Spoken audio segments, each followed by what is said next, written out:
Isang pinagpalang araw sa inyong lahat. Tayo po'y magninilay sa salita ng Diyos, ang pinagmumulan ng awa ng ating buhay, ang salitawa.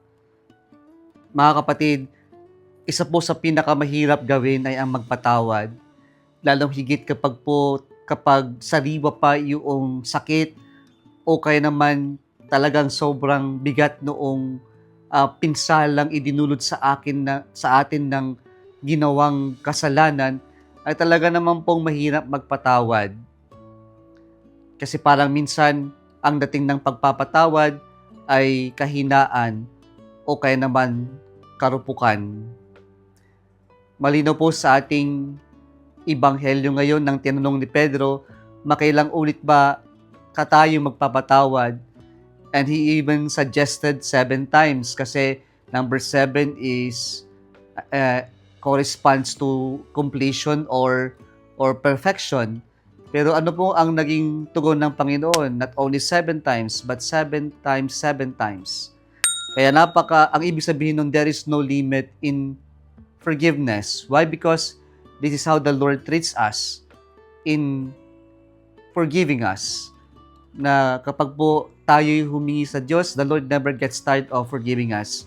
As long as we are repentant and we sincerely ask for God's mercy and forgiveness, the Lord will never hesitate and the Lord never gets tired of forgiving us.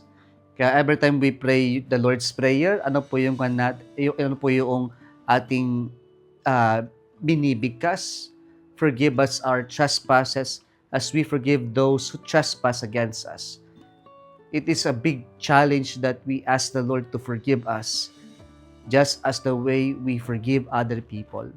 Kaya kapag sinusukat natin yung kapatawaran na ibinibigay natin sa ating kapwa-tao, para bang nais din natin na sukatin din yung pagpapatawad ng Diyos. Pero ang katotohanan ay hindi naman nasusukat ang kapatawaran, sapagkat ang kapatawaran ay pagpaparanas ng malalim na pagmamahal, at ang pagmamahal ay hindi nasusukat. Ito ay kusang ibinibigay. Kaya po kahit na tayo ay nahihirapang magpatawad, kapag po ito'y ginawa nating isang choice, ginusto natin, makakayanan natin magpatawad. At kapag po yung pagpapatawad ay sinamahan natin ng grasya ng Diyos, ng paghingi ng tulong ng Diyos, makakayanan nating magpatawad. At sa bandang huli, yung pong kalayaan kapayapaan na tinatanggap nating nagpapatawad. Kaya po sa pagpapatawad, mas malaki pong benepisyo ito sa mga nagpatawad kaysa sa mga napatawad. Sapagkat sa pagpapatawad ay nire-release natin yung mga nagpapabigat sa buhay natin upang sa ganun mas gumaan yung ating paglalakbay. Nawa sa araw na ito, piliin natin magpatawad upang tayo tunay na maging malaya, at hingiin natin ang patnubay at tulong ng Diyos na tayo magpatawad gaya ng pagpapatawad niya sa ating lahat.